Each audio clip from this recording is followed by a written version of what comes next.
pienempi, kokoinen, pieni ja nuori kaveri pystyy käyttämään aivan omaa tekniikkaa selviytykseen erilaisissa tilanteissa. Noin 40%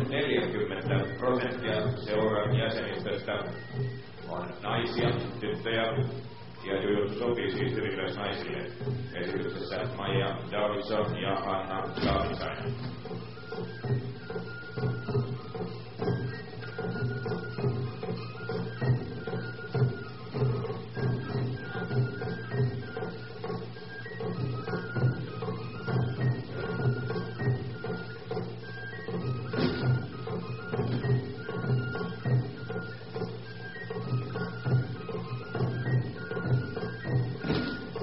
Varmasti naisia, jotka ovat kiinnostuneita itsensä puolustamisesta, kiinnostaa juuri se, kuinka mahdollinen ahdistelija saadaan taltutettua. Tässä on siihen erilaiset lääkkeet.